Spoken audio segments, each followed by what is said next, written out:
non, je pense que c'est important d'en parler. Au moins, il y a une clarification qui est en train de s'opérer. J'avais eu l'occasion la semaine dernière d'un débat justement sur Public Sénat avec Marisol Touraine, où déjà elle avait évoqué le sujet. En fait, au moins, les choses sont claires, deviennent claires. On voit bien qu'il y a une ambiguïté, on essaie de rattraper les choses parce que le quotient familial a une valeur symbolique très importante. Donc le PS ne dit plus supprimer le quotient familial, dit moduler et réformer. Mais ils ont changé en... Est-ce que ça mérite débat? Oui. De toute façon, le problème du quotient familial mérite absolument débat. Mais je pense que la position même modulée, si vous voulez, du Parti socialiste montre, franchement, et je le dis de façon objective, le projet socialiste en ce qui concerne la famille, c'est un autre projet, c'est une autre vision de la famille. La famille, pour eux, c'est quelque chose qui est aléatoire, qui peut changer, qui n'est même pas fondé sur la différence sexuelle. C'est quelque chose, voilà, c'est un autre projet de société. C'est-à-dire que pour nous, à droite, la famille, elle est fondée sur un investissement, comme vous le disiez, Guillaume Tabar, sur l'avenir, c'est-à-dire sur l'enfant, le fait qu'il y ait un homme, une femme et qu'il y a des enfants qui assurent la pérennité de l'État. Et compte tenu de cet investissement, il doit y avoir une aide, une reconnaissance auprès des familles. Ce n'est absolument pas le projet socialiste. Est-ce que vous reconnaissez tout de même que le quotient familial, aujourd'hui, avantage plutôt les ménages aisés? Absolument. Je le reconnais tout à fait. Et ça veut dire qu'il faut le réformer quand même ou pas? Nous, dans le projet que je porte, le quotient familial aujourd'hui, personne ne peut le contester, favorise les familles nombreuses, très aisées. Elles sont très peu nombreuses, mais c'est un fait, personne ne peut le contester. Donc il faut bouger. Oui, il faut le bouger. C'est la raison pour laquelle nous, dans ma campagne, nous proposons de revoir cet ensemble en nous appuyant sur la famille par la création d'un revenu de base. Ce revenu de base est beaucoup plus intéressant que le quotient, que la politique familiale actuelle, et nous familiarisons la CSG. C'est-à-dire que nous prenons en compte la réalité de l'enfant. Guillaume Tabar. Ce que vous dites est important et finalement remet aussi un peu en cause la conception traditionnelle de la distinction entre la politique familiale et la politique sociale. On a toujours considéré jusqu'à présent, depuis 1945, que la politique familiale n'était pas de l'ordre de la redistribution sociale. Et là, vous semblez dire qu'il faut introduire une part de redistribution? Non, parce que, si vous voulez, le système que je propose avec le revenu de base, moi, le revenu de base, il est donné à tous, sans condition. Parce que tu existes, tu es une richesse pour la société à laquelle tu appartiens, et tu as le droit de ce revenu de base qui est de 200 € de la naissance jusqu'à 18 ans et de 400 € de 18 ans à la mort. Il n'y a pas de conditions sociales. Ce n'est pas du tout un assistanat ce que je propose. Moi, c'est une reconnaissance de la dignité de tous. C'est justement sans condition de ressources. Donc, c'est totalement dans la philosophie de la politique familiale. Ça, c'est le revenu de base, mais sur le principe que des enfants donnent droit à tout foyer fiscal, quels que soient ses revenus, une part supplémentaire. Est-ce que ce principe-là, il faut le maintenir selon vous? Nous le maintenons dans le cadre de la CSG. C'est-à-dire que nous remettons complètement à plat le système fiscal, parce que je pense qu'il faut... Ça veut dire que plus de ménages paieraient des impôts dans votre système? Dans mon système, tout le monde paie l'impôt dès le premier euro. Et il n'y a que deux tranches. La première tranche de 0 à 20 000, on paie 20%, et le premier euro après 20 000, 15% de plus, jusqu'à plus soif. Donc, moi, je remets complètement à plat. On est dans une société où plus personne n'y comprend rien. Tout est devenu très compliqué et tout est bloqué. Il faut que les Français comprennent le système dans lequel ils vivent. La fiscalité, plus personne n'y comprend rien. Donc, moi, je remets à plat complètement le système. Et en ce qui concerne la CSG, il y a une familisation de la CSG. Donc, on revoit le plafond en ce qui concerne la CSG. Donc, le quotient est maintenu pour la CSG. Vous vous sentez très solidaire là, des réactions UMP, au fait, qu'on a pu entendre hier sur ce thème-là? Oui, parce que je crois que franchement, sur la famille, c'est un vrai débat de société. Il y a deux positions. La gauche, qui en fait pense que la famille est fondée sur la culture. C'est l'idée du genre. On devient homme, on n'est pas homme à la naissance, on devient femme parce qu'on l'a décidé, mais c'est la même théorie, c'est le résultat de la culture, alors que nous, c'est sur un fait réel qui est la différence sexuelle. Et donc finalement, lorsque Nicolas Sarkozy dit que le projet de François Hollande est une folie, quand Jean-François Copé dit que le PS veut anéantir la politique familiale, finalement, sans faire de jeu de mots, vous dites que l'UMP, c'est bien votre famille?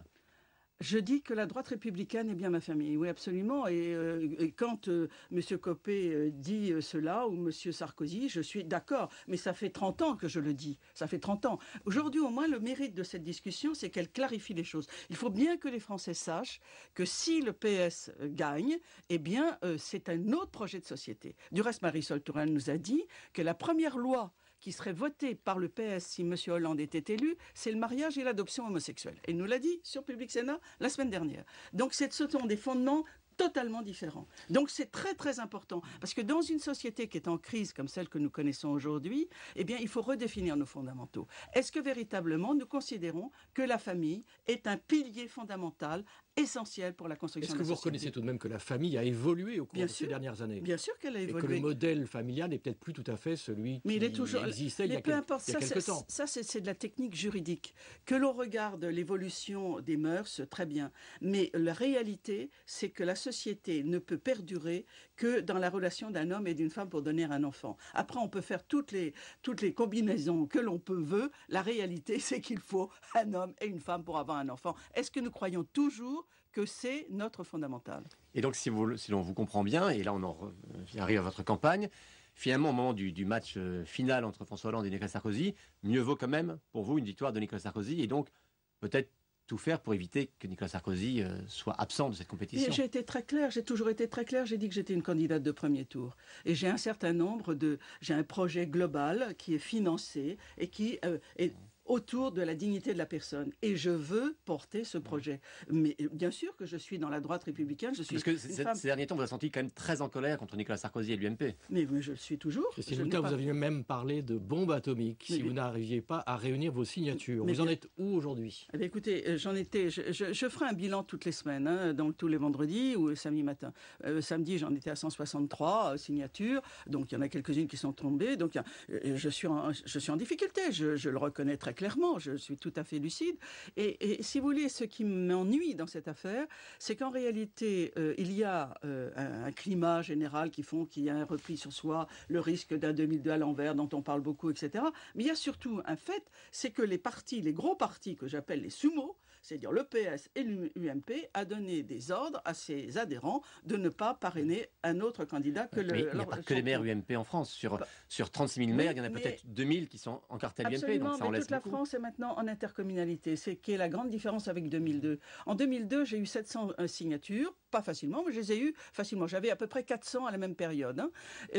Aujourd'hui, l'intercommunalité fait que le moindre petit maire est dépendant de cette intercommunalité. Et la présidente d'intercommunalité est en général un encarté, soit à droite, soit à gauche. Et donc, sans même faire pression, il y a un risque, et il y a une peur, du reste les maires me le disent, il y a une peur, certains d'entre eux me le disent. Quand vous voyez que le maire de Versailles, je vous dis bien, le maire de Versailles, qui est un homme magnifique, qui a gagné en dehors... Non, qui a gagné en dehors de l'UMP. En dehors de l'UMP, refuse de me donner sa signature. À droite, quand même. Il est libre. Bien sûr qu'il est libre. Mais pour quelle raison? Pour quelle raison voulez-vous me dire? Eh bien, j'aimerais bien que vous lui posiez la question. Christine Boutin, dans votre campagne, vous avez quand même dit que si vous n'arriviez pas à réunir les 500 parrainages, les 500 signatures, vous pourriez éventuellement vous ranger derrière François Bayrou. C'est toujours d'actualité cette question-là?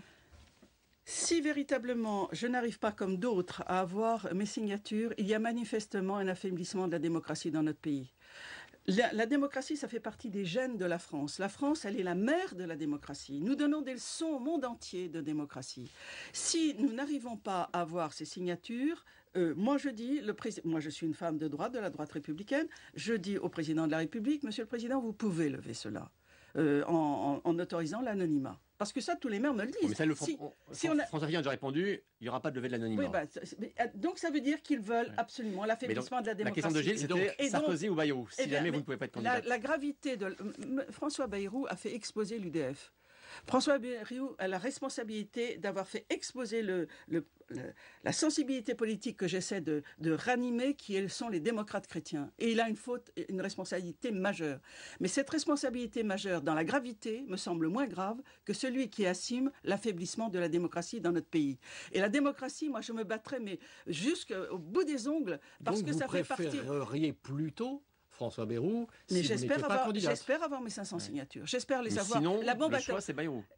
On verra ce qui se passera au mois d'avril. On verra ce qui se passera au mois d'avril. Mais je ne peux pas imaginer de ne pas avoir ces signatures. Parce que véritablement, mais ce serait d'une gravité absolue pour notre pays. La démocratie serait affaiblie. Et je demande aux Français d'aller voir leur maire et de leur dire, monsieur le maire ou madame le maire, vous devez aider la démocratie. Mais ce qui est curieux, c'est que vous qui mettez en avant vos convictions et tout le monde vous fait le crédit de ces convictions, vous pourriez préférer François Bayrou qui, lui, s'est déclaré partisan de l'adoption par les homosexuels, alors que ce n'est que Sarkozy pour l'instant est contre. Donc c'est-à-dire que, je ferai remarquer, les considérations tactiques priment sur le...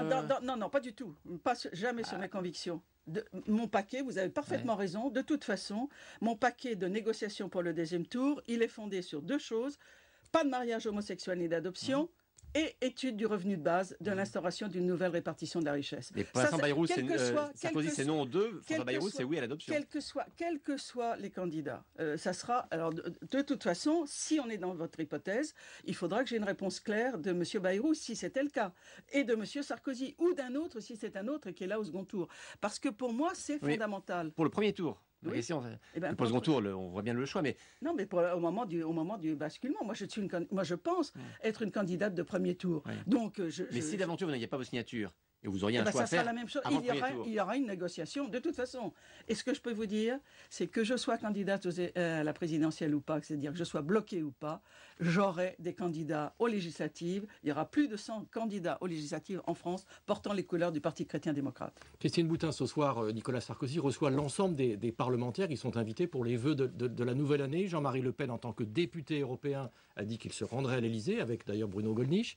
Est-ce que ça vous choque ou est-ce que vous trouvez au fond que c'est la tradition républicaine? C'est une tradition républicaine. C'est un coup de poing dans l'estomac pour moi. Pourquoi? Parce que je comprends bien que ça soit la tradition républicaine, mais enfin je pense que si M. Le Pen va à l'Élysée, c'est quand même un fait assez nouveau et que ce n'est pas neutre. On ne peut, moi, une des difficultés que j'ai beaucoup avec l'UMP et l'orientation qui est prise actuellement par M. Sarkozy, c'est tirer la droite vers la droite, l'extrême droite. Moi, ce n'est pas mon choix. Est-ce que vous n'avez pas un point commun tout de même, c'est la recherche justement de signatures? Marine Le Pen, sur ce thème-là... Absolument. Elle a ce qui est absolument scandaleux. Parce que moi, à la limite... Qu'elle ne les ait pas. Qu'elle ne les ait pas, bien sûr. À la limite, elle a un sondage qui est beaucoup plus important que le mien, et c'est scandaleux qu'elle ne l'ait pas. Mais c'est aussi scandaleux qu'un minoritaire n'ait pas ses signatures. Il y a vraiment un problème de démocratie qui se pose dans notre pays. D'un mot, vous avez évoqué tout à l'heure François Bayrou qui avait fait exploser l'UDF. Là, vous dénoncez ce que vous appelez une droitisation de l'UMP. Est-ce que vous souhaitez la reconstitution d'une forme d'UDF, finalement? Je suis convaincu, quel que soit le résultat de l'élection présidentielle de 2012, qu'il y aura une refondation de la vie politique française.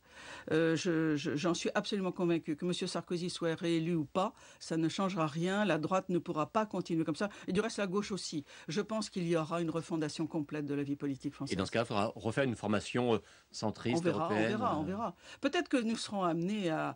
Vous savez, parce qu'on a peu parlé de la situation d'aujourd'hui, qui est quand même une crise excessivement grave sur le plan financier, sur le plan monétaire, et personne ne peut savoir exactement ce qui passera, et peut-être que nous serons amenés à former un gouvernement d'union nationale. Enfin, c'est ce que vous souhaitez? Je pense que c'est probable. Merci beaucoup, Christine Boutin. Bonne journée à tous sur Radio Classique et Public Sénat.